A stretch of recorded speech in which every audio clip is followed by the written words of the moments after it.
ইউটিউবে নিজের জার্নিটা শুরু করার কথা ভাবছেন? আচ্ছা, অনেকের কাছেই না এই ব্যাপারটা শুরুতেই বেশ কঠিন, একটু গোলমেলে, এমনকি ভয়েরও মনে হতে পারে।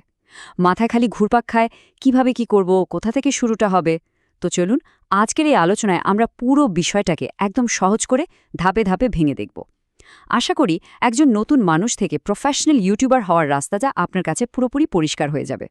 এই যে একটা প্রশ্ন, ইউটিউব শুরু করা কি আসলেই কঠিন? এটা কিন্তু প্রায় সবার মনেই ঘুরপাক খায়।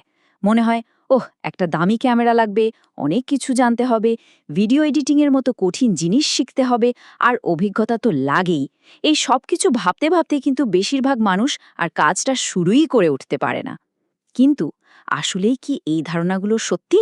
চলুন দেখি। আসলে আমাদের পথে সবচেয়ে বড় বাধা হয়ে দাঁড়ায় কয়েকটা ভুল ধারণা।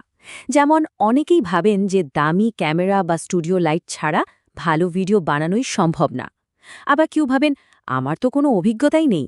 আর সবচেয়ে বড় যে ভয়টা কাজ করে তা হলো প্রথম ভিডিওটাই হতে হবে একেবারে নিখুঁত, একদম পারফেক্ট। আর সত্যি বলতে এই পারফেক্ট হওয়ার চাপটাই অনেকে শুরু করতে দেয় না। কিন্তু আসল সত্যিটা কি জানেন? আজ ইউটিউবে আমরা যাদের দেখে এত অনুপ্রাণিত হই, তাদের প্রত্যেকেই কিন্তু একদিন একদম শূন্য থেকে শুরু করেছিলেন। আপনি যদি তাদের প্রথম দিকের ভিডিওগুলো দেখেন, হয়তো অবাক হয়ে যাবেন। তাদের কাছেও কিন্তু শুরুতে কোনো দামি যন্ত্রপাতি ছিল না, ছিল শুধু একটা আইডিয়া আর শুরু করার মতো একটা ইচ্ছা, ব্যাস। তাহলে চলুন আমাদের আলোচনার প্রথম ধাপে এই ভুল ধারণাগুলোই একটু ভেঙে দেখা যাক। দেখুন, আসল পার্থক্যটা কিন্তু দামি যন্ত্রপাতিতে নয়, পার্থক্যটা হলো মানসিকতায়। যারা সফল হয়েছেন তাদের মধ্যে তিনটা জিনিস প্রায় সব সময় দেখা যায়। ১. নিয়মিত কাজ করা, ২. নতুন কিছু শেখার আগ্রহ, আর ৩. ধীরে ধীরে নিজেকে আরও উন্নত করার ইচ্ছা। আচ্ছা, ভুল ধারণাগুলো তো নয় ভাঙা গেল। এবার তাহলে যাত্রার প্রস্তুতি নেওয়া যাক, তাই না? একটা সফল ইউটিউব চ্যানেল কিন্তু হুট করে একদিনে তৈরি হয়ে যায় না। এর জন্য দরকার একটা মজবুত ভিত্তি আর একটা পরিষ্কার পরিকল্পনা। এই ভিত্তিটা গড়ার জন্য দেখুন, মাত্র ৩টা সহজ ধাপ আছে। প্রথমত, নিজের উদ্দেশ্যটা ঠিক করা। নিজেকে একটু জিজ্ঞাসা করতে হবে, আমি কেন ইউটিউব শুরু করতে চাই? টাকা আয় করার জন্য, নাকি পরিচিতি বাড়ানোর জন্য, নাকি আমার যা জ্ঞান আছে তা সবার সাথে শেয়ার করতে? এই কেনর উত্তরটাই কিন্তু আপনাকে লম্বা সময় ধরে কাজ করার শক্তি যোগাবে। দ্বিতীয়ত, একটা নির্দিষ্ট বিষয় বা নিশ বেছে নেওয়া, মানে সবকিছু নিয়ে একসাথে কাজ না করে যে কোনো একটা বিষয় ফোকাস করা, যেমন টেকনোলজি, শিক্ষা বা বিনোদন। এতে দর্শকরা সহজেই বুঝতে পারে আপনার চ্যানেলটা কী নিয়ে। আর তৃতীয় এবং সবচেয়ে গুরুত্বপূর্ণ ধাপটা হলো আপনার কাছে যা আছে তা দিয়েই শুরু করা। বিশ্বাস করুন, হাতে যদি শুধু একটা মোবাইল ফোনও থাকে, সেটাই যথেষ্ট। এই কথাটা সবসময় মাথায় গেঁথে রাখতে হবে। ভালো কন্টেন্টই হলো আসল রাজা, যন্ত্রপাতি নয়। আপনার আইডিয়া, আপনার কথা বলার ধরন আর আপনার কন্টেন্টের মান, এগুলো কিন্তু যন্ত্রপাতির দামের চেয়ে অনেক অনেক বেশি গুরুত্বপূর্ণ। দর্শকরা দিন শেষে একটা ভালো গল্প শুনতে আসে বা দরকারি কোনো তথ্য জানতে আসে। আপনার ক্যামেরাটা কত দামি সেটা দেখতে কিন্তু আসে না। তো ভিত্তি তো তৈরি হলো। এখন চলুন ভিডিও তৈরির কিছু কৌশল জেনে নিই। মানে এমন ভিডিও কিভাবে বানানো যায় যা মানুষ শুরু থেকে শেষ পর্যন্ত দেখতে চাইবে। এর জন্য একটা পরীক্ষিত কাঠামো বা স্ট্রাকচার ফলো করাটা খুব কাজে দেয়। যে কোনো একটা ভালো ভিডিওর কিন্তু ৩টা প্রধান অংশ থাকে। প্রথমটা হলো হুক, মানে ভিডিওর প্রথম ৫ থেকে ১০ সেকেন্ড। ঠিক এই সময় কিন্তু দর্শকের মনোযোগটা ধরতে হবে। এরপর আসে মূল কন্টেন্ট, যেখানে আপনি আসল কথাটা বলছেন। আর সবশেষে থাকে একটা সুন্দর সমাপ্তি। কিন্তু মনে রাখবেন, ওই প্রথম ৫ সেকেন্ডই কিন্তু ঠিক করে দেয় একজন দর্শক আপনার বাকি ভিডিওটা দেখবে কিনা। একটা উদাহরণ দিলে ব্যাপারটা পরিষ্কার হবে। ধরুন, ভিডিওর শুরুতেই যদি বলা হয় ৯০% নতুন ইউটিউবার শুধু এই একটা ভুলের কারণেই ব্যর্থ হয়, এই কথাটা শোনার সাথে সাথেই কিন্তু দর্শকের মনে একটা কৌতূহল তৈরি হবে। তারা জানতে চাইবে, আরে সেই ভুলটা কি? আর এই কৌতূহলের কারণেই তারা পুরো ভিডিওটা দেখতে আগ্রহী হয়ে উঠবে। তাই প্রত্যেকটা ভিডিও বানানোর আগে নিজেকে শুধু এই একটা প্রশ্ন অবশ্যই করতে হবে, মানুষ কেন আমার এই ভিডিওটা দেখবে? আপনার ভিডিওটা কি দর্শককে নতুন কিছু শেখাচ্ছে, তাদের কি বিনোদন দিচ্ছে, অথবা কোনোভাবে অনুপ্রাণিত করছে? যদি এই ৩টার মধ্যে যে কোনো একটার উত্তরও হ্যাঁ হয়, তাহলে বুঝবেন আপনি একদম ঠিক পথে আছেন। আচ্ছা, ভালো ভিডিও বানানো তো শেখা হলো, কিন্তু শুধু একটা ভালো ভিডিও বানালেই তো হবে না, তাই না? এবার আমাদের দেখতে হবে কিভাবে দর্শক সংখ্যা বাড়ানো যায় আর কিভাবে শুধু ভিউ থেকে একটা সত্যিকারের কমিউনিটি তৈরি করা যায়। দর্শক বাড়ানোর জন্য সবচেয়ে শক্তিশালী অস্ত্রটার নাম হলো ধারাবাহিকতা বা কনসিস্টেন্সি। বিশ্বাস করুন, পারফেক্ট ভিডিও বানানোর চেয়েও নিয়মিত ভিডিও আপলোড করাটা অনেক বেশি জরুরি। চেষ্টা করতে হবে সপ্তাহে অন্তত একটা নতুন ভিডিও দেওয়ার। এতে কি হয়, ইউটিউবের অ্যালগোরিদম আপনার চ্যানেলকে গুরুত্ব দেয়, আর আপনার দর্শকরাও জানে যে কখন নতুন কন্টেন্ট আশা করতে হবে।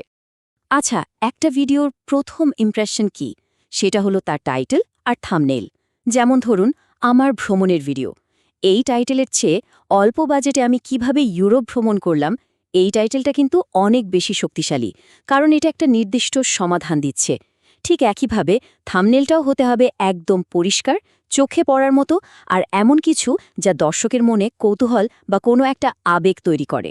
ইউটিউব অ্যানালিটিক্স ব্যবহার করাটা কিন্তু ভীষণ জরুরি।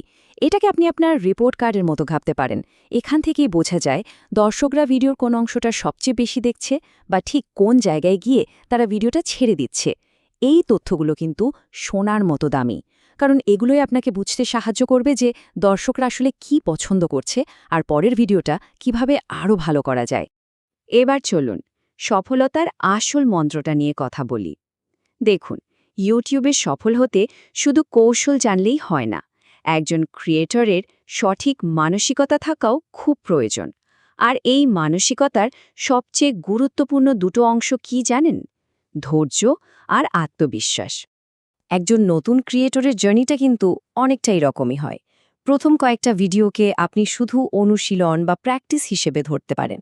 10 নম্বর ভিডিও বানানোর পর হয়তো আসল শেখাটা শুরু হবে। আর 50টা ভিডিও বানাতে বানাতে দেখবেন নিজের একটা ছন্দ বা স্টাইল খুঁজে পেয়েছেন। তাই শুরুতে ভিউ বা সাবস্ক্রাইবার না এলে একদমই হতাশ হওয়ার কিছু নেই। এটা পুরো প্রক্রিয়ারই একটা অংশ। নিজের নিশে যারা সফল, সেই ইউটিউবারদের ভিডিওগুলো মনোযোগ দিয়ে দেখুন। খেয়াল করুন তারা কিভাবে একটা ভিডিও শুরু করে, কিভাবে কথা বলে, কিভাবে দর্শকের মনোযোগটা ধরে রাখে। এখানে উদ্দেশ্যটা কিন্তু তাদের হুবহু নকল করা নয়। উদ্দেশ্য হলো তাদের সফল কৌশলগুলো থেকে শেখা আর সেগুলোকে নিজের স্টাইলের সাথে মানিয়ে নেয়া। তো আমরা আলোচনার একদম শেষ ধাপে চলে এসেছি, একজন প্রফেশনাল ইউটিউবার। আচ্ছা, প্রফেশনাল বলতে আসলে কি বোঝায়? এর মানে কি দামি ক্যামেরা বা খুব সুন্দর একটা স্টুডিও? একদমই না। প্রফেশনালিজম হলো পুরোপুরি একটা মানসিকতার ব্যাপার, আর কিছু ভালো অভ্যাস গড়ে তোলার বিষয়। তাহলে একজন প্রফেশনাল ইউটিউবার আসলে কে? তিনি হলেন সেই ক্রিয়েটর যিনি ১. নিয়মিত কাজ করেন, ২. নিজের দর্শকের চাহিদাটা বোঝেন এবং সেই অনুযায়ী কন্টেন্ট বানান, আর ৩. আর এটাই সবচেয়ে জরুরি, তিনি প্রতিনিয়ত নিজেকে আরও উন্নত করার চেষ্টা চালিয়ে যান। আর এই মানসিকতাটা কিন্তু কিছু অভ্যাসের মধ্যে দিয়েই প্রকাশ পায়। যেমন প্রফেশনালরা আগে থেকে কন্টেন্ট প্ল্যান করেন, তারা একটা সহজ স্ক্রিপ্ট লিখে রাখেন যাতে কথা বলার সময় মূল বিষয় থেকে সরে না যান।